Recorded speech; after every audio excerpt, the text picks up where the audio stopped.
Hi friends, welcome to my YouTube channel. నేను మీ మైరా. అదే నీవు అదే నేను పార్ట్ 63. పర్ణిక వచ్చి 3 రోజులు అయిపోయింది. మధ్య మధ్యలో ఒకసారి ఇంటికి వెళ్ళి అమ్మని చూసుకుని వస్తున్నాడు ఆలం. రాత్రిపూట కూడా ఇంట్లో ఉండకుండా రోజు ఎక్కడికి వెళ్ళిపోతున్నావురా అని అడిగింది కావేరి కొడుకుని. ఫ్రెండ్కి బాగాలేదమ్మా, వచ్చేస్తాలే, ఇంకొక 2 రోజులు ప్లీజ్ అన్నాడు. వీడు ఎక్కువగా పబ్లిక్లో ఉండకూడదు కదా అనుకుని ఏమోలే, అయినా నాకేం తెలుసు అనుకుంది. జాగ్రత్త నాన్న అంది కావేరి. పర్ణిక కొంచెం నార్మల్ అయితే ఇంటికి తీసుకురావాలని ప్రయత్నిస్తున్నాడు ఆలం. అమ్మకు పరిచయం చేసి పర్ణిక గురించి చెప్పాలి అనుకున్నాడు. 3 రోజులు గడిచిపోయినా పర్ణికలో ధైర్యం రాలేదు. ఏడుస్తూనే ఉంది. రాత్రిపూట అస్సలు పడుకోవటం మానేసింది. ఏదో ఆలోచిస్తూ మౌనంగా గడిపేస్తోంది. అప్పుడప్పుడు ఏడుస్తోంది. కాసేపటికే మళ్ళీ మౌనంగా కూర్చుంటోంది. ఇన్ని రోజులు దూరంగా ఉండి ధైర్యంగానే ఉంది కదా, ఇప్పుడు ఎందుకు ఇంత బాధపడుతోంది అనుకున్నాడు. ఇన్నాళ్ళు అమ్మకి దూరంగానే ఉన్నావు కదా పరి, ఇప్పుడు కూడా అమ్మ అక్కడే ఉన్నదని అనుకో, నీకు మనశ్శాంతిగా ఉంటుంది అన్నాడు. లేదు ఆలంగారు, అనుకోవడం వేరు, ఉండడం వేరు. ఇన్నాళ్ళు నేను ఎక్కడెక్కడ తిరిగినా అమ్మకు ఫోన్ చేయాలి, అమ్మతో మాట్లాడాలి, అమ్మ దగ్గరికి వెళ్ళాలి అని ఒక రకమైన ఆశ ఉండేది నాలో. ఇప్పుడు అలా కాదు, ఏ ఆశ లేదు. ఇక మీదట అమ్మ దగ్గరికి వెళ్ళలేను. నేను అమ్మని ఎప్పటికీ చూడలేను. అలా అనుకుంటుంటే నా గుండె జారిపోతోంది. నేను ఇంకెక్కడికి వెళ్ళలేనేమో అని ఏడుస్తున్న పర్ణికని దగ్గరికి తీసుకున్నాడు. ఇలాగే వదిలేస్తే ఏమైపోతుందో. వేడి పాలలో ఒక స్లీపింగ్ పిల్ వేసి నోట్లో వేశాడు. ఆలం అందించిన గ్లాసు వద్దు అనకుండా తాగేసింది. ఆ రాత్రి పర్ణిక తనకు తెలియకుండానే బాధపడుతూనే నిద్రలోకి జారిపోయింది. అరుణ రోజుకి 2-3 సార్లైనా ఆలంకు కాల్ చేసి పర్ణిక ఎలా ఉందని అడుగుతోంది. షరా మామూలే, ఎప్పటిలాగే ఏడుస్తూనే ఉందని చెప్తూనే ఉన్నాడు. అమ్మ లేకపోయినా వాళ్ళ నాన్నైనా దగ్గరికి తీసి ఉంటే బావుండేదేమో, ఇంత బాధ ఉండకపోను తనకి అన్నాడు ఆలం. మీరు అలా ఆలోచించడానికి లేదు ఆలంగారు. ఆయన అసలు మారడు. ఆయనే ప్రేమగా చూసి ఉంటే పర్ణికకు ఈరోజు ఈ పరిస్థితి వచ్చి ఉండేది కాదు. మీరు మాత్రం దాన్ని మళ్ళీ దూరంగా అక్కడికి పంపించేయకండి అంది అరుణ. నా ప్రయత్నం నేను చేస్తాను అరుణ అన్నాడు. పర్ణిక నిద్రపోయిందనే ధైర్యంతో ఆలం కూడా పడుకుండిపోయాడు. పర్ణిక వల్ల ఆలంకు కూడా 4 రోజులుగా సరైన నిద్ర లేకపోవడంతో బాగా నిద్ర పట్టేసింది. ఉదయం 10 గంటలైతే గాని తెలివి రాలేదు. బద్ధకంగా లేచి కూర్చున్నాడు. చుట్టూ చూసుకునేసరికి పర్ణిక కనబడలేదు. నిశ్శబ్దంగా అనిపించి ఆ నిశ్శబ్దం ఏదో చెప్తున్నట్టే అనిపించింది. వాష్రూంలో ఉందేమో అని కళ్ళు మూసుకున్నాడు. కానీ కాసేపటికే ఎలాంటి శబ్దం రాకపోయేసరికి ఏదో అనుమానంతో లేచి కూర్చుని పరి అని పిలిచాడు. రూమ్లో పర్ణిక ఎక్కడా ఉన్నట్టు అనిపించలేదు. వాష్రూమ్ డోర్ ఓపెన్లోనే ఉంది. స్లీపింగ్ పిల్ వేశాను కాబట్టి పర్ణిక బాగా నిద్రపోతోందనుకొని నేను కూడా ప్రశాంతంగా పడుకున్నాను. కర్టెన్స్ అన్నీ క్లోజ్డ్గా ఉండటంతో రూమ్ కూడా చీకటిగా ఉండి చాలా లేటుగా మెలకువ వచ్చింది ఆలంకి. నిశ్శబ్దంగా ఉండడం ఏదో చెప్తున్నట్టే అనిపించి మంచం మీద పర్ణిక లేకపోవడం గమనించి లేచి కూర్చొని చుట్టూ చూశాడు. మంచం మీదే కాదు, అసలు ఎక్కడా ఉన్నట్టు అనిపించలేదు. ఫ్లైట్లో కూర్చున్న పర్ణిక మూసుకున్న కళ్ళ వెనక ఆలం రూపం అలాగే వచ్చి కూర్చుంది. ఎక్కడికెళ్ళింది అని కంగారుగా వెతుక్కుంటున్నట్టు అనిపించింది. వెంటనే అరుణ గుర్తొచ్చి ముందు అరుణకు ఫోన్ చేద్దామనుకునేసరికే ఎదురుగా ఫోన్ కింద రెపరెపలాడుతున్న పేపర్ కనిపించి చేతిలోకి తీసుకున్నాడు ఆలం. ఆలం ఇచ్చిన స్లీపింగ్ పిల్ వల్ల అలసిన తనువు ప్రశాంతతను కోరుకుంది గాని మనసు మాత్రం మేలుకునే ఉంది పర్ణికకి. ఆ మనసులో అమ్మ గురించి ఎన్నో ఆలోచనలు. తెల్లవారుజామున 3 గంటలు అయ్యేసరికే పరీ బంగారం అని అమ్మ పిలుస్తున్నట్టు అనిపించి లేచి కూర్చుంది పర్ణిక. ఒక్క క్షణం నేనెక్కడ ఉన్నాను అని చుట్టూ చూసుకుని పక్కనే ఉన్న ఆలం కనిపించి ప్రశాంతంగా ఊపిరి పీల్చుకుంది. కొంచెం దూరంలో పడుకున్న ఆలం వైపు అలాగే చూసింది.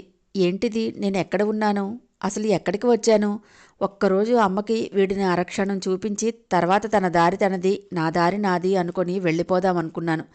కానీ 5 రోజులుగా నాతోనే ఉంచేసుకున్నాడు. నేను వీడిని నాతో ఉంచుకున్నట్టు లేదు, వాడే నన్ను తనతో ఉంచుకున్నట్టుంది. హైదరాబాద్ వచ్చి అమ్మ దగ్గరికి వెళ్ళాలని ఒక్క మాట అన్నాను, అంతే. తర్వాత ఏదీ నా చేతిలో లేదు. ఈ 5 రోజులు ప్రతిక్షణం వీడితో నేను చాలా కంఫర్ట్గా ఉన్నాను. అలా అనుకుంటే పర్ణికకి చాలా ఆశ్చర్యం అనిపించింది. ఎప్పుడైనా ఎక్కడికైనా వెళ్ళాలంటే క్యాబ్ బుక్ చేసుకోవటం, తొందరగా వెళ్ళి తొందరగా వచ్చేయాలని అనుకోవటం. అలాగే లాంగ్ జర్నీ అయితే ముందు నుంచే టెన్షన్. ఎక్కడికి వెళ్ళాలి, ఎక్కడ దిగాలి, నైట్ మంచి హోటల్స్ ఉంటాయా, క్వార్టర్స్లో ఉంటే ఎంతవరకు సేఫ్గా ఉండొచ్చు, పర్వాలేదా అని బిక్కుబిక్కుమంటూ గడపడం అలవాటైపోయింది. ఎవరైనా కావాలని సహాయం చేసినా వాళ్ళని అనుమానించడం కూడా అలవాటుగా మారిపోయింది. అలాంటి స్థితిలో ఉన్న నన్ను అమ్మ దగ్గరికి తీసుకుని వెళ్ళి మళ్ళీ తిరిగి తీసుకొచ్చే వరకు అస్సలు ఏ టెన్షన్ లేకుండా, అనే బాధ లేకుండా పూర్తిగా నేను ఆలం మీద డిపెండ్ అయిపోయాను. అసలు ఏ టెన్షన్ లేదు, వాడున్నాడు చూసుకుంటాడు అని ఒక్కటే నమ్మకం. ఇలాగే ఉంటే నేనేంటో మర్చిపోతానేమో కొన్ని రోజులకి. వెళ్ళిపోవాలి ఇక్కడి నుంచి. ఏ అనుబంధం ఉందని తనకు నాకు మధ్య, తన దగ్గర నేను ఉండాలి అని బాగా ఆలోచించుకొని లేచి కళ్ళు తుడుచుకుంది. ఆలం తపస్వి, మిమ్మల్ని ఏమని సంబోధించాలో తెలియడం లేదు. ఎలా పిలవాలి? స్నేహితుడనా లేదా ఇంకా అంతకంటే ఎక్కువ? ఏమో, నా మైండ్ సెట్ ఇంతవరకే పనిచేస్తోంది. ఎక్కువ ఆలోచించలేకపోతున్నాను, క్షమించండి.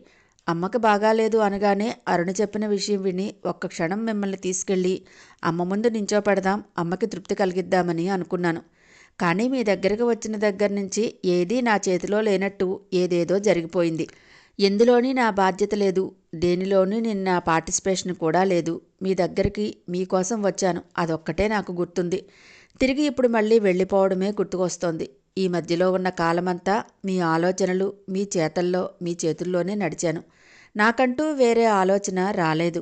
ప్రతిదీ నాకు తృప్తికరంగానే జరిగిపోయింది. ముఖ్యంగా అమ్మ ప్రశాంతంగా వెళ్ళిపోయింది. ఎంతో నమ్మకంగా మిమ్మల్ని చూసుకుంటూ తన కూతురికి కాబోయే భర్త అని చాలా తృప్తిగా నన్ను మీకు వదిలేసి వెళ్ళిపోయిందావిడ. నా వల్ల మీరు అక్కడ చాలా మాటలు పడినట్టున్నారు. వరదాచారి నాన్న మిమ్మల్ని చాలా మాటలు అన్నారు కదూ. హోటల్ రూమ్కి వచ్చి గొడవ చేశారని కూడా తెలిసింది. కానీ మీరు నాతో ఒక్క మాట కూడా చెప్పలేదు, అడగలేదు.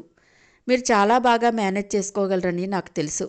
ఒకసారి వెనక్కి వెళ్ళి ఆలోచిస్తే మీరు లేకుండా నేను ఆ ఊరు వెళ్ళగలిగేదాన్నా? జరిగేది ఏది ఆపలేను. బహుశా అమ్మ చనిపోతే ఇంత తృప్తిగా వెళ్ళిపోయి ఉండేది కాదేమో. నాన్న అడుగుతున్న ఎన్నో ప్రశ్నలకు ఎంత ధీమాగా సమాధానం చెప్పానో.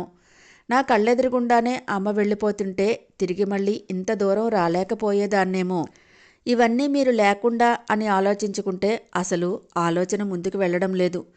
ఇలాగే కొన్ని రోజులు మీ దగ్గర ఉంటే నిజంగా నేనేంటో మర్చిపోతాను. నన్ను నేను మర్చిపోయే రోజు తప్పకుండా వస్తుంది. ఆ రోజు రాకుండా ఉండాలనే నేను కోరుకుంటున్నాను. అందుకే మళ్ళీ ఎక్కడి నుంచి వచ్చానో అక్కడికే వెళ్ళిపోతున్నాను నిశ్శబ్దంగా. మీకు చెప్పకుండా వెళ్ళిపోతున్నందుకు క్షమించండి. నా మీద కోపం వస్తోందా? అమ్మ మీ మీ చెయ్యి వదలొద్దని మనిద్దరి చేతుల్ని కలిపింది. మీకు అదే కదా గుర్తొస్తోంది. ఎలా వదిలించుకుని వెళ్ళిపోయాను అని అనుకుంటున్నారా?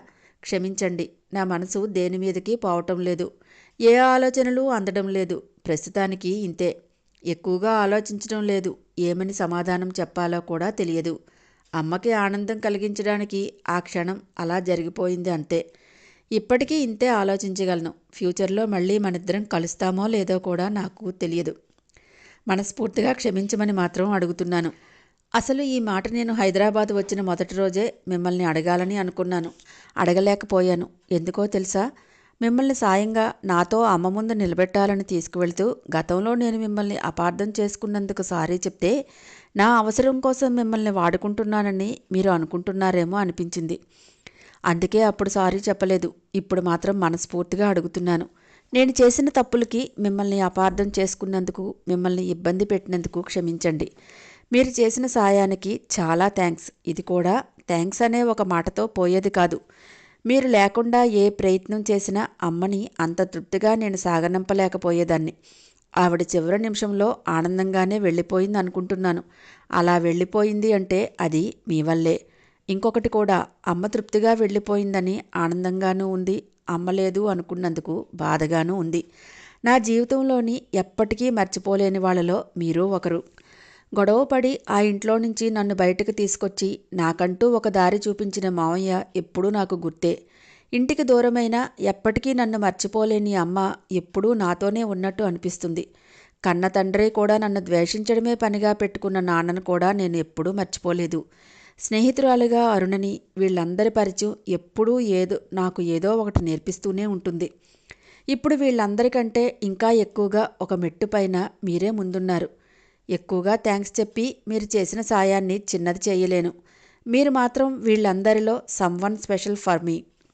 పర్ణిక రాసిన ఒక్కొక్క అక్షరం మళ్ళీ మళ్ళీ చాలాసార్లు, ఒకసారి కాదు, ఎన్నిసార్లో చదువుకున్నాడు. సమ్వన్ స్పెషల్ ఫర్ మీ అన్న పదాల దగ్గర చూపు ముందుకు వెళ్లకుండా అక్కడే ఆగిపోయింది ఆలంకి. అక్షరాల వెంట కళ్ళు పరిగెడుతుంటే ఒకవైపు ఆనందం, గుండెల్లో చెప్పలేని ఫీలింగ్, పెదవుల్లో చిరునవ్వు. అక్షరాలకు బదులు పర్ణిక రూపం అందులో ఇమిడిపోయినట్టుగా అనిపించింది ఆలంకి. నా అన్నవాళ్ళు ఎవ్వరూ అక్కడ నీకు లేరు. కొద్ది రోజులైనా నాతో ఉంటావేమో, నేనేంటో నీకు చూపించాలి అనుకున్నాను పరి. ఎందుకురా తొందరపడి వెళ్ళిపోయావు? అమ్మకి మాటిచ్చానని కూడా తెలుసు, అయినా వదిలించుకుని వెళ్ళిపోయావా? అత్తమ్మకి ఇచ్చిన మాట నిలబెట్టుకోవాలని అనుకున్నాను నేను. వెళ్ళిపోతున్నప్పుడైనా నాతో చెప్పాలని, నేనేమనుకుంటానో వినాలని కూడా నీకు అనిపించలేదా? ఒకవైపు నా దగ్గర ఉంటే నీకేం గుర్తురాదని అంటూనే కంఫర్ట్గా ఉన్నానని ఫీల్ అవుతున్నావు. ఇంకా నా మీద నీకు నమ్మకం రాలేదా? ఎలా మళ్ళీ నిన్ను కలవాలి? మళ్ళీ మనిద్దరం ఎలా కలుస్తాం పరి? చాలాసేపు పర్ణిక గురించి ఆలోచిస్తూ అలాగే కూర్చుండిపోయాడు. ఇక ఇక్కడే ఉండి చేసేదేం లేదని హోటల్ రూమ్ ఖాళీ చేసి ఇంటికి బయలుదేరాడు. కానీ అప్పటికే తెలియకుండానే మనసులో స్థానం సంపాదించుకున్నాడని ఇటు ఆలంకు కానీ అటు పర్ణికకు కానీ తెలియలేదు. ఇంటికి వెళ్తూనే కాలేజీకి వెళ్ళడానికి రెడీగా ఉన్న కావేరి ఒళ్ళో తలపెట్టుకుని కళ్ళు మూసుకున్నాడు.